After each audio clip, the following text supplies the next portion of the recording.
জয় গুরু। আজকের আমরা এই ভিডিওতে যে টপিকটার উপর আলোচনা করতে চলেছি সেটি হচ্ছিল এমনই একটা বিষয় যেখানে আজকে আমরা শুনব আমাদের এই যে জীবনী শক্তি, এই জীবনী শক্তি কিভাবে বাড়ানো যায়, ঠাকুর সেই বিষয়ে কি বলেছেন, এমনকি পরম পূজ্যপাদ শ্রী শ্রী আচার্যদেব এই জীবনী শক্তি নিয়ে যে কত কথা যে বলেছেন তার তো শেষ নেই। তার ভিতর থেকে যতটা পারা যায় আজকে আমরা জানার চেষ্টা করব, এই একটা আলোচনার মাধ্যমে যতটা পারা যায় আর কি। আর তৎসহিত এই জীবনী শক্তি সম্বন্ধে আলোচনার মাধ্যমেই আমরা আর একটা জায়গায় আমরা যেটা শুনতে পাবো তা হচ্ছিল, এখন তো শীতকাল বা বলতে পারেন ঠান্ডার যে একটা প্রবাহ যেটা আমরা দেখছি যে যাচ্ছে, আর এই সময় একটা যে সর্দি কাশি, এটা একটা বলতে পারেন কম বেশি সবারই একটু হয়ে থাকে।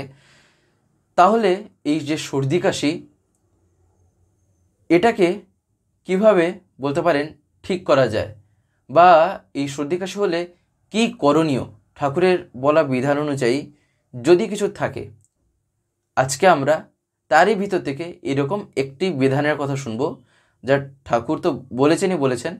আর এটা যেই পালন করতে পারে খুবই কিন্তু একটা উপকারী জিনিস, এটা একটা খাওয়ার জিনিস, সেটা খেতে হয়। তা আপনারা আলোচনার মাধ্যমে জানতে পারবেন যে জীবনের শক্তি যে বাস্তবে কেমনভাবে যে বাড়ানো যায় তার একটা যে তুক যে ঠাকুর বলেছেন। তো যাই হোক, আজকের এই আলোচনাটি এবার আমি শুরু করার আগে আপনাদের কাছে শুধু একটি কথাই অনুরোধ করছি, ভিডিওটিতে আপনারা সম্পূর্ণভাবে যুক্ত থাকার চেষ্টা করবেন। আশা করি দিলে আজকের এই যেই টপিকটি আপনারা দিলে নিঃসন্দেহেই বুঝতে পারবেন। আমরা শ্রী শ্রী ঠাকুরকে যে জীবনে ধরে যে চলছি, এই চলার পথে আমরা যে জিনিসটা যদি একটু লক্ষ্য করি তাহলে দেখবেন আমাদের প্রত্যেকেরই কিন্তু একটা জিনিস চাই, ওটা চাই। এমনকি যে ঠাকুরকে যে ধরে যে চলছি সেই চলার পিছনে যে কারণও তাও কিন্তু সেই সেম, যেটা ঠাকুর নিজেই বলেছেন, তা হচ্ছিল জীবন। অর্থাৎ এই যে জীবন কিভাবে সঠিকভাবে বাড়বে তা জানার জন্য, সেই পথটা জানার জন্যই কিন্তু তাকে আমি জীবনে ধরে চলছি, তাই না? নাহলে মানুষ কেন তাকে জীবনে ধরে? কেন তিনি যখন লীলা করেন মানুষ কেন তাকে জীবনে মাথায় নিয়ে চলতে চায়? তার কারণ হচ্ছিল এটাই, তার কারণ সে জানে না যে কিভাবে কি চললে তার জীবনের জন্য যে তা মঙ্গলপ্রদ হবে। যদি সে জানতো তাহলে আমরা সবাই যদি সেরকমই হতে পারতাম তাহলে সবাই আমরা এক একজন সব জানতা হয়ে যেতাম। অর্থাৎ সব জানতা কাকে বলায়? যে সব কিছু জানে, কিন্তু জানি না বলেই তো আমি তার কাছে এসেছি, তাই না? তাই এই যে জীবনের সব কিছু কিন্তু তাই তাকেই উৎসর্গ করে, তাই না? তাই আমাদের চাই সেই উৎসর্গ যে আমরা করব কোথায়? তার চরণে। সব কিছু যেন সেখানেই আমরা ঢেলে দিতে পারি, তাই নয় কি? এমনকি মজার বিষয় যেটা, আমি ভাবছি যে আমি দিচ্ছি তো বা আমি উৎসর্গ করছি তো, কিন্তু আমি যা দিই তার হাজার হাজার গুণ তিনি আমায় দেন। এটা ছিল এমন একটা মজার জিনিস, তাই না? আর একেই বলা হয় লীলা। তাই তার লীলা ধরা খুবই কিন্তু মুশকিল, তাই না? মনে হবে আমি তো এত কিছু করছি, আমি তো এত কিছু করছি, তিনি কি করছেন আমার জন্য? কিন্তু বাস্তবে তিনি যা করছেন তা যদি আমি যদি তার জায়গায় হতাম তাহলে মাথা ঘুরিয়ে একদম পুরো যা তা অবস্থা হয়ে যেত, চিন্তাও করা যাবে না এমন অবস্থা। কিন্তু এবারে দেখতে হবে সবার ক্ষেত্রে কি তা কি সম্ভব না। সেটা একমাত্র পরম পুরুষের ক্ষেত্রেই সম্ভব, তিনিই তা পারেন করতে, তাই না?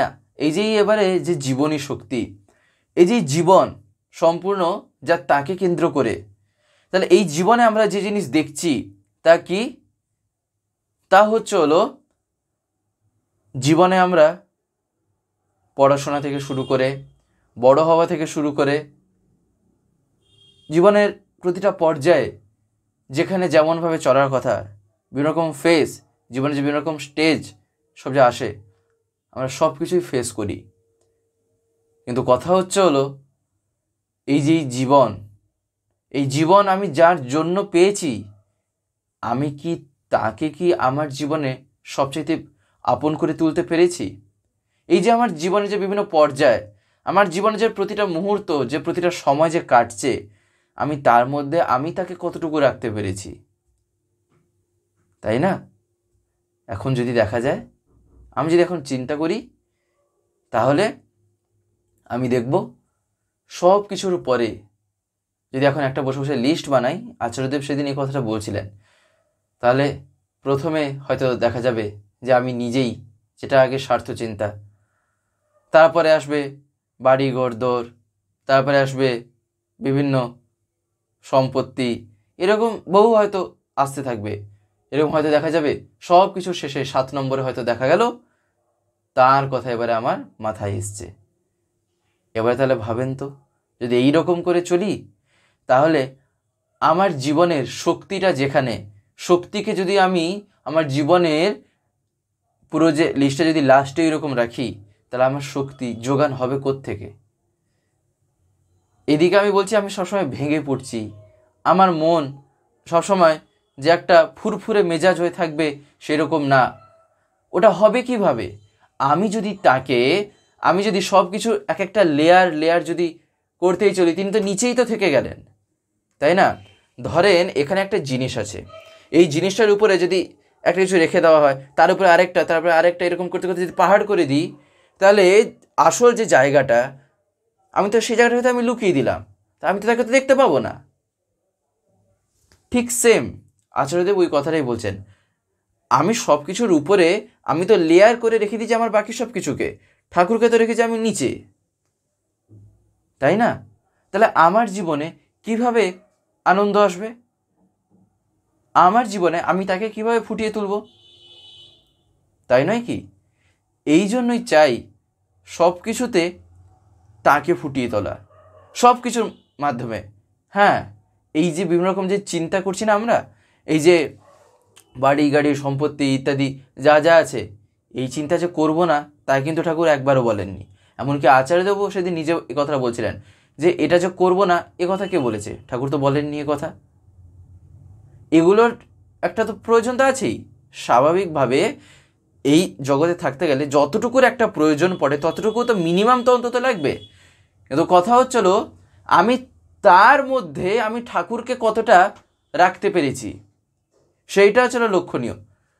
একদম যদি একটা উদাহরণ আকারে যদি আমরা চিন্তা করি, ধরেন একটা বাড়িতে কেমনভাবে তাদের খাবারের যে বলতে পারেন রকমারি, বা বলতে পারেন খাবার যে একটা ধরন বা কেমন যে স্টাইল, এবার যদি তা যদি দেখতে যাই, সেখানে আমি চেষ্টা করলাম আমি এইরকমভাবে খাচ্ছি, আমরা পরিবারে এইরকমভাবে খাচ্ছি। আচ্ছা, ঠাকুর কিভাবে খেতেন, তিনি কিভাবে মানে খাওয়া দাওয়া করতেন, এই রকম করে যখন আমি চিন্তা করব, তখন কি হবে? আমি তো নিজে তো খাওয়া নিতে চিন্তা করছি, ঠিক আছে, আমি তার মধ্যেও আমি আমার ঠাকুরকে রেখেছি।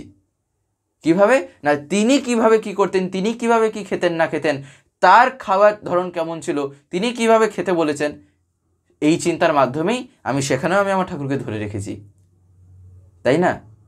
এইরকমভাবেই আচার্যদেব বলছেন যে চলা কেমন যে হওয়া চাই,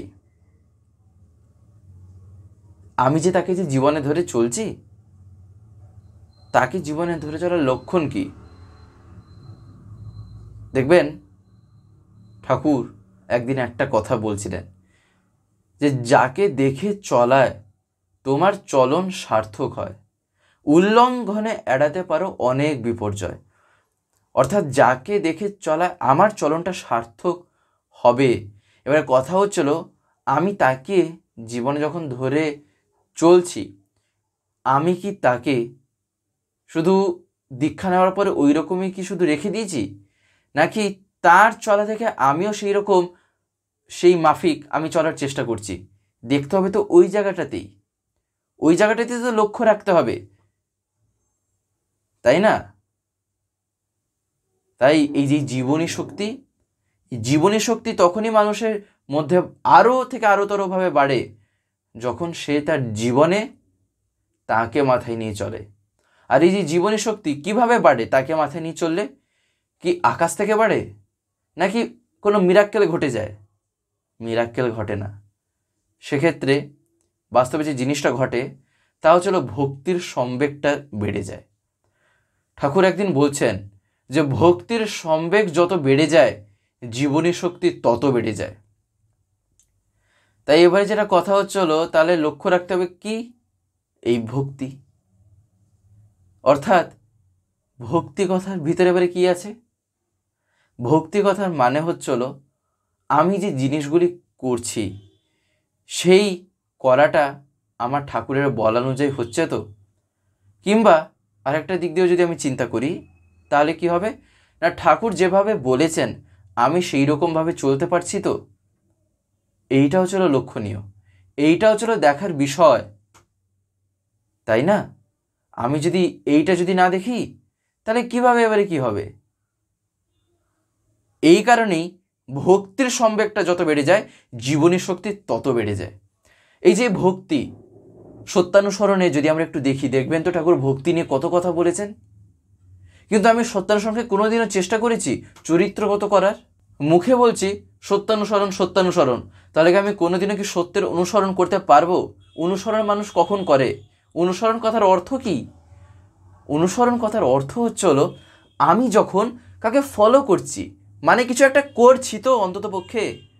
কিন্তু এবারে ভাবেন তো সত্যানুসরণ, আমি যে পড়ছি, আমি এই যে পড়ছি এটাও একটা করার মধ্যেই আসছে, এটাও আমার জীবনে একটা কিছু উন্নতি করছে। কোথায়? আমার জ্ঞানে উন্নতি আনছে, আমার চিন্তার জগতে, আমার মনের মধ্যে আমার যে বিভিন্ন রকম জানা আছে সেটা আরও বিস্তারিত হচ্ছে, আরও বাড়ছে। কিন্তু কথা হচ্ছে হলো সেই বাড়াটাকে আমি কি অ্যাপ্লাই করেছি? তখনই আসছে অনুসরণের কথা,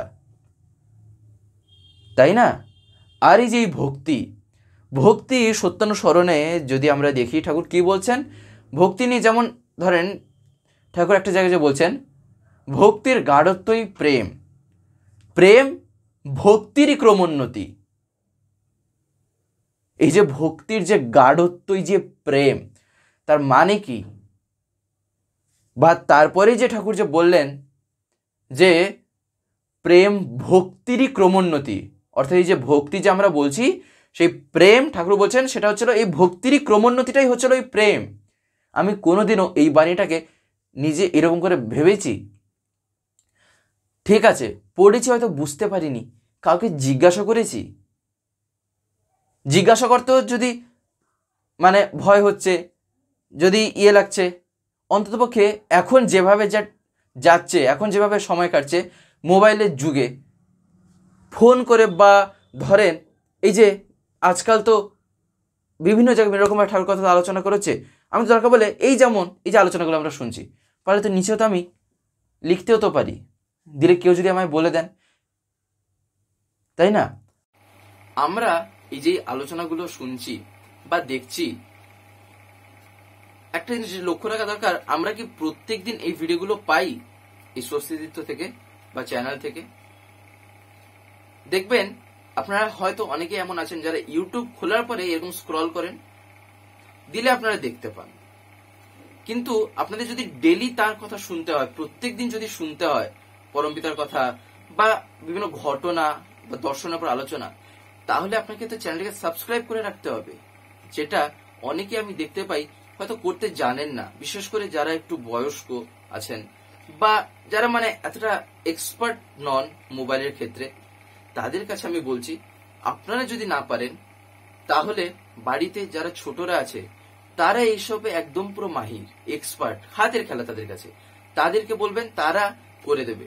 বলবেন সাবস্ক্রাইব করে পাশের যে একটা বেল আইকন আসবে ওটা প্রেস করে অল করে রাখতে, দিলে কি হবে আমি যে ভিডিওগুলো আপলোড করব, আপলোড করা মাত্রই আপনাদের মোবাইলে নোটিফিকেশন চলে যাবে।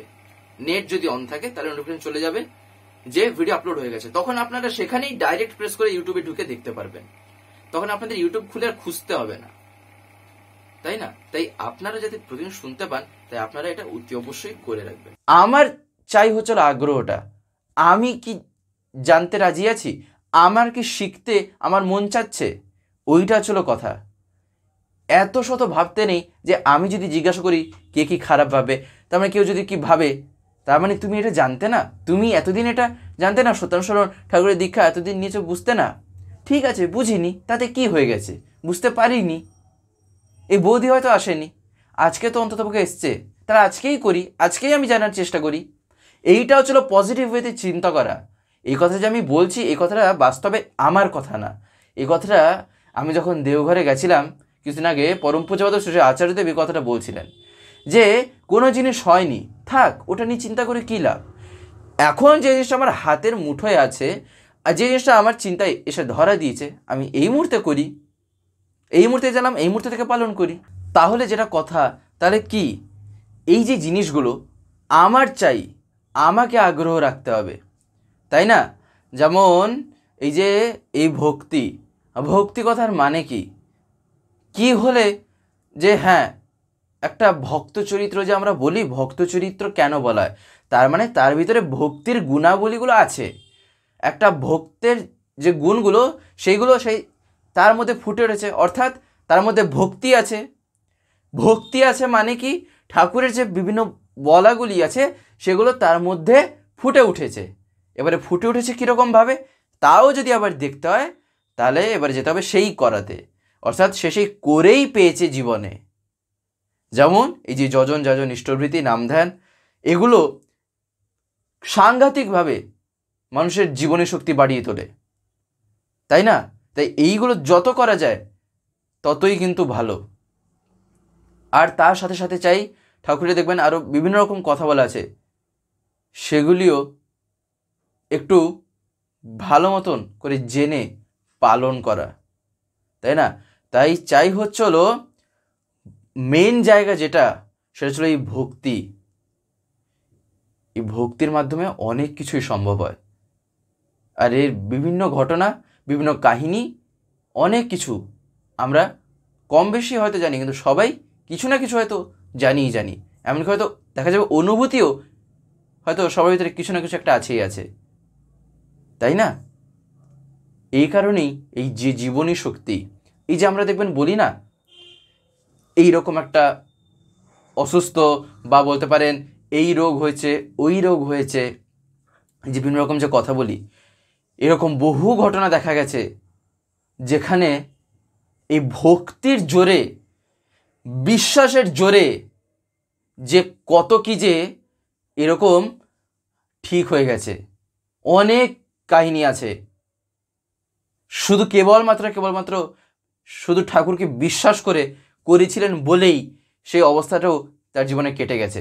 অর্থাৎ এই যে বিভিন্ন রকম যে রোগ ব্যাধি ইত্যাদি যে হয়, সেগুলো কিছু কিছু ক্ষেত্রে কেটে যায়, তাই না? যেখানে তিনি প্রয়োজন বোধ করেন, তার মানে এই না যে বিভিন্ন রকম যে যেখানে প্রয়োজন যে জিনিসটা, হয়তো দেখা যাবে যেখানে ওষুধের প্রয়োজন সেখানে আমি ওষুধ খাবো না, আমি বলবো এইরকম বলে আমার সব হয়ে যাবে, সেগুলো হচ্ছে আবার বোকামি। যেমন একবার সে ঠাকুরের কাছে এসে এক মা, তিনি যেমন বিভিন্ন জায়গায় ডাক্তার দেখিয়েছিলেন, তার একটা কি রোগ হয়েছিল, বিভিন্ন জায়গায় ডাক্তার দেখিয়েছেন, সব কিছু শেষে কোথা থেকে তার কিছু একটা হয়নি, মানে তিনি ভালো হননি। তিনি শেষে এবারে ঠাকুর কাছে এসছেন, ঠাকুর কাছে সব কথা বললেন। ঠাকুর তারপরে একটা ডাক্তারের কথা বললেন সেখানে আবার গিয়ে দেখাতে। তখন মাটি বলছেন যে বাবা, যদি ডাক্তারের কাছে আবার আমার যাওয়ার ছিল, তাহলে আমি তোমার কাছে কেন আসলাম? আমি তো চাইছি যে তুমি যেটা আমি বলবে আমি সেটা করব। তখন শ্রী ঠাকুর বলছেন, আমি তো তাহলে যেটা বলছি তাহলে সেটা করো। অর্থাৎ ঠাকুর যে বলছেন, আমি তো বলছি তাই তোমাকে, তুমি ওই ডাক্তারকে গিয়ে দেখাও। তার মানেটা কি? তার মানে এই না যে আমি বাস্তবটাকে যে এড়িয়ে যাব, তাই না? ঠাকুর বলছেন সব কিছুরই একটা সামঞ্জস্য নিয়ে চলা দরকার, তাই নয় কি? তাই যেখানে ডাক্তারের প্রয়োজন আছে, যেখানে মেডিসিনের প্রয়োজন আছে, সেখানে আমি যদি বলতে পারেন অতিরিক্ত করে যদি দেখাই, আচার্যদেব যে কথাটা বলেন, তাহলে সেক্ষেত্রে আমি যদি না ভুগবার, ভুগবেটাকে? তিনি যেখানে বলছেন যে ডাক্তার দেখাতে, এই ডাক্তার দেখাতে, ওই ডাক্তার দেখাতে, তা তিনি কিছু না কিছু তো একটা জানেন, কিছু তো একটা তিনি তো বুঝতে পেরেছেন, যার ফলে তো তিনি সেই ডাক্তারের কাছে পাঠাচ্ছেন, তাই না? এইটা ছিল ব্যাপার। তাই এই যে জীবনী শক্তি, এই যে ভক্তি, তাহলে কি ভক্তি কি জীবনে বলতে পারেন সে শক্তি বাড়তে সাহায্য করে না? সাংঘাতিকভাবে সাহায্য করে। যেমন এটারও প্রয়োজন, ঠাকুর বলছেন ঠিক একই রকমভাবে জগতে বাঁচতে গেলে যে জিনিসগুলিকে অ্যাভয়েড করা যায় না বা এড়ানো যায় না, সেগুলোকেও আমায় কিন্তু মানতে হবে। এমনকি এই যে ঠাকুর দিয়ে বলছেন, সে মাটি যে ঠাকুরের কাছে এসে এরকম যে বললেন, যে ঠাকুর বলছেন, মা তুই যদি আমার কথা যদি শুনতে চাস, তাহলে আমি যে বলছি সেই ডাক্তারের কাছে যেতে, তুই তাহলে যাবি না কেন? তারপরে মাটি বুঝলেন, তারপরে তিনি দিয়ে গেলেন, তাই না? তাই এইগুলি যেমন করা দরকার। বা ধরেন কিছু কিছু দেখবেন ঘরোয়া পদ্ধতি আছে, বিশেষ করে যেমন গ্রামের দিকে এগুলো বেশি এসবের চল আছে। কিছু কিছু ঘরোয়া জিনিসের মাধ্যমে দেখবেন যে রোগ ব্যাধি ইত্যাদি হয়, ওগুলো কাটানো যায়। কিভাবে? জাদুর মাধ্যমে না, একটা লজিক আছে, যেখানে লজিক আছে সেটাকেই জীবনে ধরে চলতে হয়।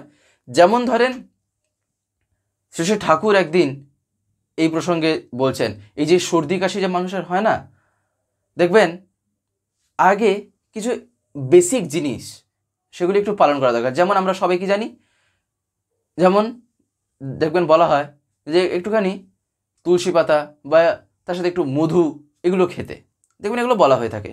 এবারে এইটা কি একটা ম্যাজিক বা একটা কি মিরাক্কেল? না, সেই তুলসী পাতার মধ্যে, সেই পাতার মধ্যে একটা ঔষধের একটা গুণ আছে, যার ফলে কী হচ্ছে, সেটা যখন শরীরের মধ্যে যাচ্ছে ওর একটা বলতে পারেন রিয়াকশনের ফলে সেক্ষেত্রে ঠান্ডাটা কমে যায়। এই কারণেই বলা। যেমন ঠাকুর থানকুনি পাতা খেতে বলেছেন, কি মানে কি একটা বিশাল বড় এমন কিছু যেটা মানে যার পিছনে কি কোনো কারণ নেই? তার পিছনে তো কারণ আছে, ঠাকুর কেন বলেছেন ওটা খেতে, হ্যাঁ না? তাই যেমন ওগুলোও কিন্তু অ্যাভয়েড করা ঠিক না, ওগুলো কিছু কিছু জানতে হয়। গ্রাম্য কথা কেন একটাকে বললাম, তার কারণ হচ্ছিল দেখবেন এগুলি কিন্তু সাধারণত একটু বেশিরভাগ জিনিসটা আমরা দেখি, এইসব জিনিস মাথাতে বিশেষ করে যারা দাদু দিদারা থাকেন তাদের মাথায় এগুলি কিন্তু তাড়াতাড়ি আসে। তার কারণ তারাও এইসবে মাধ্যমে বড় হয়েছেন, তো তাই তারা এগুলো চট করে বলে দেন। এই কারণে বললাম, নাহলে এমন না যে শহরে দেখা যায় না, সেখানেও দেখা যায়। তো যাই হোক, যেমনই ধরনের সর্দি কাশি, এই সর্দি কাশি এটা কিন্তু জীবনী শক্তির একটা এমনই জায়গা যেখানে কি হয়, ঠান্ডা লাগলে দেখবেন মাথা খুব হয়তো ভার করে রাখছে, খুব একটা হচ্ছে, সেক্ষেত্রেও কিছু যেমন কাজ করা যায়। সব থেকে প্রথম তো ভক্তি তো থাকা চাই তার প্রতি, যেটা বিশ্বাস বা বলতে পারেন তিনি যে জিনিসগুলি করতে বলেছেন, যেমন এই যজন যাজন ঈশ্বরভীতি, যেমন যাজন করলে মানুষের ভিতরে সাংঘাতিকভাবে এনার্জি ক্রিয়েট হয়, সেখানে এমনইভাবে একটা শক্তির উত্থান হয় যে মানুষের মধ্যে এই ঠান্ডা জ্বর পর সে একদম পুরো ভুলে সব করে দেবে, যার জন্য এমনই শরীর হিট হয়। তো যাই হোক, যেমন শ্রী ঠাকুরের কাছে একবার একজন এসে তার ছেলের ব্যাপারে বলছিলেন যে আগে ছেলের খুবই সর্দি কাশি হয়, তখন শ্রী ঠাকুর দিয়ে তাকে বললেন যে রোজ খুব ভালো করে তেল মাখাবি। তারপরে ঠাকুর কয়েকটা জিনিস বলে দিলেন। ঠাকুর বললেন, পুদিনা, শুল্প আর ধনে পাতা, পুরনো তেঁতুল, লঙ্কা ও চিনি বেটে মাথায় রাখতে হবে। এই যে কয়েকটা জিনিস ঠাকুর বললেন, পুদিনা, শুল্প আর ধনে পাতা, পুরনো তেঁতুল, লঙ্কা ও চিনি দিয়ে ভালো মতন করে ওটাকে বেটে চাটনির মতন করে, ঠাকুর বলছেন ওটাকে বেটে চাটনি মতো করে রোজ খেতে দিবি। এইটা ঠাকুর বলেছেন, তাই এটা যেমন আমাদের জানা দরকার। আর তারপর ঠাকুর কি বলেছেন, যেটা ঠাকুর এমনিই সবসময় বলেন, যে সদাচারে থাকার কথা।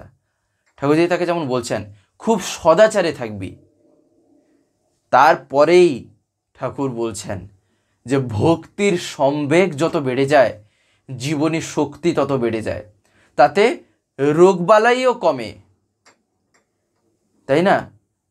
তারপরে আরও বহু কথা ঠাকুর তাকে বলেছিলেন, অর্থাৎ সেই দাদাটিকে, যেমন তাকে বলেছিলেন যে তোরা স্বামী স্ত্রী নিজেদের আচরণ এমন করে তুলবি যাতে ছেলে তোদের প্রতি ভক্তিতে যেন পুরো ডগমগ হয়ে ওঠে, সেই রকম করে ব্যবহার করা দরকার একে অপরের প্রতি, যাতে সে দেখেই তার মনে একটা ভাবের একটা উত্থান হয়, যেন সেরকম একটা শ্রদ্ধা আপ্লুত একটা ভাব জাগ্রত হয়, তাই না?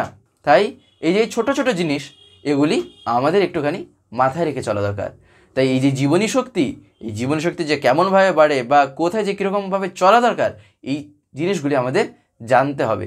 ঠাকুরকে যখন ধরেছি, জানবো না? জানবো, আস্তে আস্তে সব কথাই আমরা জানার চেষ্টা করব। অন্ততপক্ষে আগ্রহটা থাকা দরকার। আর আর এই আগ্রহই আমাকে জীবনে আরও বাড়িয়ে নিয়ে যাবে জীবন বৃদ্ধির পথে, তাই না? আমাদের একটা নতুন চ্যানেল খোলা হয়েছে, যার নাম হচ্ছিল স্বস্তি পিওর ভেজ। অনেকেই অবগত আছেন বা অনেকে হয়তো জানেন না, যারা যারা নতুন নতুন দেখছেন, তাই জন্য আমি বলছি। সেখানে সম্পূর্ণ নিরামিষ খাদ্যাদি আপলোড করা হয়। এই ইউটিউবে চ্যানেল আছে, দেখবেন স্বস্তি পিওর ভেজ। এমনকি ডেসক্রিপশনে আমি তার লিঙ্কও দিয়ে রেখেছি সেই চ্যানেলে। আপনারা অতি অবশ্যই এই চ্যানেলটিকে একবার দেখবেন। আশা করি আপনাদের দারুণ লাগবে, তার কারণ সম্পূর্ণ ঘরোয়াভাবে রান্নাগুলো পোস্ট করা আছে, তাও আবার নিরামিষের উপর, এমনকি পেঁয়াজ রসুন ছাড়া, অর্থাৎ no onion no garlic, pure veg. আপনাদের ভালো লাগবে, তাই আপনারা অতি অবশ্যই গিয়ে দেখবেন। এবং যদি ভালো লাগে তাহলে চ্যানেলটিকে অতি অবশ্যই সাবস্ক্রাইব করে পাশে বেল আইকন প্রেস করে অল করে রাখবে। তো যাই হোক, আজকের এই ভিডিওটা এবার আমি এখানেই শেষ করব। শেষ করার আগে আপনাদের কাছে একটি কথাই বলবো, যদি আজকের এই ভিডিওটি আপনাদের ভালো লেগে থাকে তাহলে একটি লাইক করে দেবেন, সবার ভিতর শেয়ার করে দেবেন, কেমন লাগলেও নিচে একটি কমেন্ট লিখে জানাবেন। আর যদি চ্যানেলটিকে এখনো সাবস্ক্রাইব করে না থাকেন তাহলে অতি অবশ্যই চ্যানেলটিকে সাবস্ক্রাইব করে পাশের বেল আইকন প্রেস করে অল করে রাখতে একেবারেই ভুলবেন না, আরও এরকম বিভিন্ন নতুন এবং ইন্টারেস্টিং ভিডিও সবার আগে পাওয়ার জন্য। জয় গুরু, বন্দে পুরুষোত্তম।